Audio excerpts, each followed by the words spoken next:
26 février 1858, par Monseigneur Francis Trochu, un jour de pénitence sans apparition.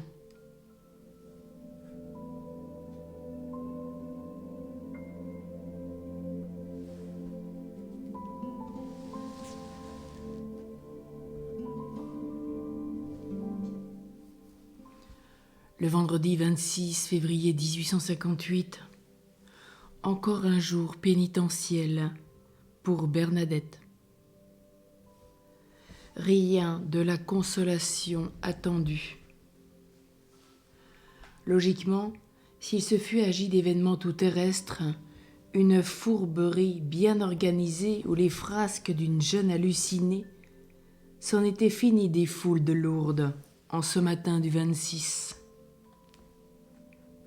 D'où vient que Massabielle va garder son attirance de mystère? Dans la journée d'hier, des personnes de la ville étant retournées à la grotte y ont constaté du nouveau. Elles ont été étonnées de voir descendre du point où grattait Bernadette un ruban d'eau qui s'amplifie, qu'elles n'avaient jamais aperçu. Il grossissait de minute en minute. Elles ont apporté de cette eau dans leur maison en se promettant bien de revenir à Massabielle. Plus encore, un important marché se tenait hier à Tarbes, place publique, salle d'auberge retentissait de propos jusque-là inconnus. On y parlait d'apparitions, de visions, autant que d'affaires. Puis voilà que dans la soirée, nombre d'étrangers se sont transportés du chef-lieu pour coucher à Lourdes. Ils veulent demain matin se trouver de bonne heure à la grotte. L'exemple est contagieux.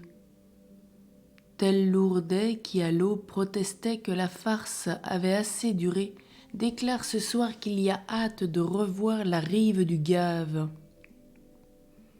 En vérité, une grâce travaille les cœurs. Le docteur Douzouz, qui, une fois de plus, se trouvait là, a conté brièvement la scène. Bernadette, le vendredi 26 février, quitta sa maison au moment où le jour paraissait, se dirigea vers les grottes de Massabielle au milieu d'une foule très nombreuse. L'enfant se mit à genoux et pria longtemps en égrénant son chapelet. La dame ne parut pas. Bernadette se leva triste, affligée de n'avoir pu ce jour-là jouir de la vue de sa céleste visiteuse. Quand elle s'éloigna, entre sa mère et sa marraine, aucune protestation, pas même un murmure, ne s'éleva de la foule. On avait été édifié, ému de l'avoir priée avec tant de recueillement, et chacun, à sa façon, s'était uni à sa prière. Bien qu'au dire du docteur Douzouz, Bernadette resta fort rassurée sur le retour de la dame qui avait été jusque-là si bienveillante avec elle. Elle pleura tout le long du chemin au bras de sa tante.